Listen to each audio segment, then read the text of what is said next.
Halo semua, kali ini kita akan membahas mengenai somatic symptom disorder. Apakah itu? Gangguan somatik atau disebut juga hipokondriasis merupakan suatu preokupasi yang berlangsung minimal 6 bulan disertai dengan rasa takut yang berlebihan terhadap suatu penyakit. Hal ini disebabkan karena adanya kesalahan interpretasi seorang individu terhadap gejala-gejala yang dirasakan pada tubuhnya dan menimbulkan keinginan untuk melakukan pemeriksaan medis secara berulang. Gangguan somatis ini cenderung lebih banyak diderita oleh wanita dibandingkan pria dan biasanya terjadi pada usia 20-30 tahun. Gangguan ini juga terjadi sekitar 3% pada mahasiswa kedokteran, biasanya di 2 tahun pertamanya dan bersifat sementara. Selanjutnya, mari kita bahas beberapa penyebab yang dapat menimbulkan gangguan somatik. Yang pertama ada dari faktor sosial dan ekonomi. Gejala somatik dapat dipandang sebagai ekspresi penderitaan pribadi yang berhubungan dengan konteks budaya dan sosial. Dan gejala yang timbul itu sangat bervariasi dan merupakan hasil interaksi berbagai faktor dari konteks budaya dan sosial yang mempengaruhi cara individu dalam mengidentifikasi dan mengklasifikasi sensasi tubuh, memandang penyakit, dan mencari perhatian medis untuk mereka.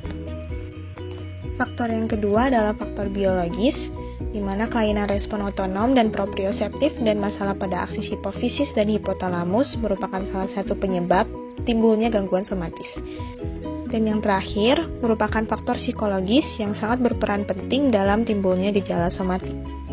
Nah, sekarang mari kita kenali beberapa gejala gangguan somatis yang timbul akibat peningkatan otonom dari komponen noradrenergik endogen. Gejala yang timbul dapat berupa peningkatan denyut jantung atau takikardia, hipermotilitas gastrik, gairah yang meningkat, kram pada otot, nyeri yang berhubungan dengan hiperaktivitas muskular, mood yang dapat berubah menjadi cemas atau depresi, lemah badan, serta sesak nafas.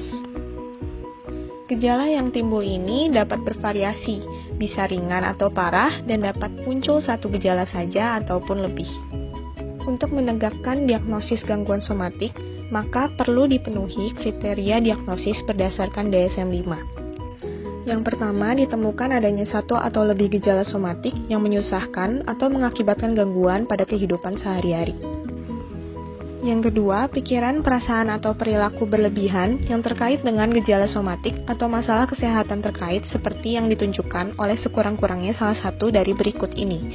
Yang pertama, adanya gagasan yang tidak proporsional dan terus-menerus tentang keseriusan gejala seseorang, tingkat kecemasan yang terus-menerus tinggi tentang kesehatan atau gejala, dan yang terakhir, waktu dan energi berlebih yang ditujukan untuk gejala atau masalah kesehatan ini. Dan yang terakhir, meskipun ada satu gejala somatik yang mungkin tidak terus-menerus hadir, keadaan untuk menjadi simptomatik bersifat persisten dan biasanya lebih dari 6 bulan. Gangguan somatik disebut ringan apabila hanya terdapat satu dari gejala yang ditemukan dalam kriteria diagnosis terpenuhi. Disebut sedang bila terdapat 2 atau lebih gejala, dan disebut parah apabila terdapat 2 atau lebih gejala dengan salah satu gejalanya itu sangat parah. Gangguan somatik ini dapat ditata laksana baik dengan obat maupun tanpa obat. Tanpa obat dapat diberikan terapi berupa psikoterapi berkelompok, terapi perilaku, terapi kognitif, terapi hipnotik, serta latihan dan aktivitas fisik. Untuk mencegah timbulnya gangguan somatik, yang pertama, dapat segera mencari pertolongan dari profesional apabila terdapat masalah kecemasan atau depresi. Pelajari teknik relaksasi seperti bernafas dalam. Kenali kapan kita merasa stres. Lakukan manajemen stres dengan baik. Dan yang terakhir, segera ke dokter jika merasa terganggu untuk mencegah perburukan. Nah, segitu dulu pembahasan kita mengenai gangguan somatik. Semoga dapat bermanfaat bagi kalian yang mendengarkan ya. See you!